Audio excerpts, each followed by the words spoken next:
No prizes for spotting who's missing in these pictures of mainly Muslim Labour Party gatherings. In this recent tweet from a local Birmingham MP, he writes, "Great to be with so many Labour friends, not a woman visible amongst them." If Muslim women aren't in the picture, is it a coincidence? Or is there something more troubling going on? People were just turning up at my family home and trying to intimidate my mum. Because I didn't have my father's consent and support, I had to step down. Labour officials must be allowing this to happen. This is not happening in a vacuum. In parts of the UK with large Muslim populations, where voting Labour's traditionally been a given, locals often choose Muslim men to represent them.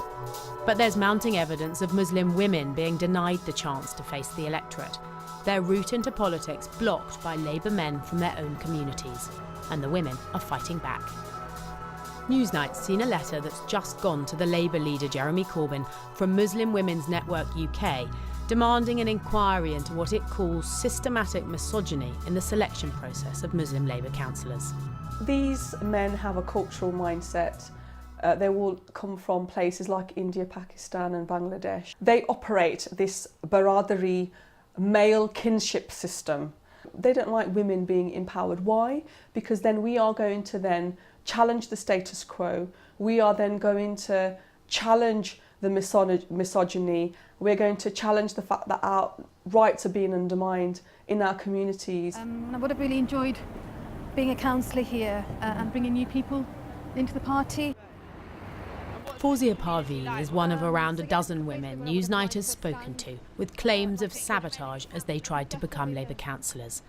This Labour activist, who grew up in Birmingham, told me the local party's male Muslim members told her a woman would never be elected here. At the time, I was aware of a smear campaign against me, saying that I was having an affair with one of these existing councillors, who is still a councillor in the local area. So I was quite upset about that. I was quite taken aback that people would actually, there's no evidence of any type of affair, but they would actually stoop that low. People were just turning up at my family home and trying to intimidate my mum.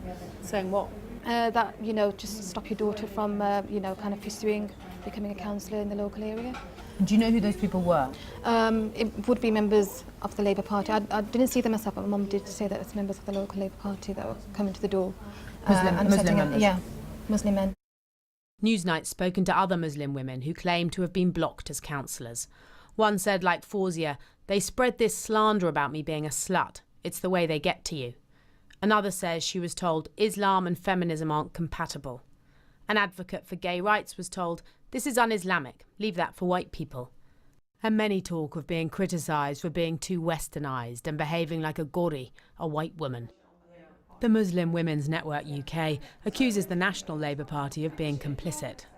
Muslim women are telling us that actually we have been complaining, we have been raising this as an issue, but we just don't get listened to, and they've given examples of where they've tried to circumvent local councillors and kind of sidestep them and try to kind of go to, I suppose, more senior politicians, and they say we don't get listened to, no one comes back to us.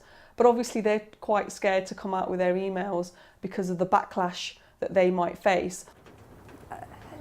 Hello. Auntie, do you live in the local ward? Where do you live? These kind of allegations are very hard to prove. It's often one person's word against another. Shazia Bashir is an advocate for local women's rights in her hometown of Peterborough. A Labour Party member for years, she was the party's first choice to stand for a particular council seat back in 2007. She claims when her father refused to allow it, the local Labour branch respected his wishes. I don't think it's got to do with religion, because our religion empowers women and it gives them their rights. It's the culture. Because I didn't have my father's consent and support, I had to step down. I was pressured into stepping down. And how old were you? I was 31, married with 2 children. We've spoken to senior Muslim men within Peterborough Labour who say Shazia decided to step down of her own accord due to family, not Labour pressure. She's now standing for the Conservatives, claiming that's the only way she can represent women in her area. All political parties want to get more women and minority candidates into politics, and Labour has a better record than others. In 2007, it introduced positive action, including some all-women shortlists, to get more women into local government. But this sitting councillor in Leicester told me there are ways, in some parts of the city with high Muslim populations, that her local party deliberately gets round the national party's guidance to select women. They would say there weren't adequate candidates among the women. Do you think that's true? No, that's not true. There were brilliant women on the panel. How do you know? I've met them and have had discussions with them. They were brilliant. And what did they say to you about what happened? They were barred By the membership. Of course, Muslim women are getting through. Here on Birmingham Council, of the 20 or so Muslim Labour councillors, 3 are women. On the face of it, the party's made real progress. We've come on leaps and bounds here in Birmingham since 2011. It's nowhere near perfect. Representative chambers need to look like the communities that they serve. And how difficult has it been to persuade the membership in those mainly Muslim areas or highly Muslim areas to agree with you when it comes to women and Muslim women? I wouldn't say we had 100% agreement. I think there are still some issues, but by and large, in particular the leadership, when I say leadership, the elected members in those wards at present have been very supportive. But last year, it didn't look as if integration was going that well in Birmingham when this picture was tweeted by a Labour MEP showing men and women apparently segregated at a general election rally. We found an online poster for another rally the year before. On both occasions, what's described as a women's section was organised by local councillor Mariam Khan. It's the first time she's spoken publicly about it.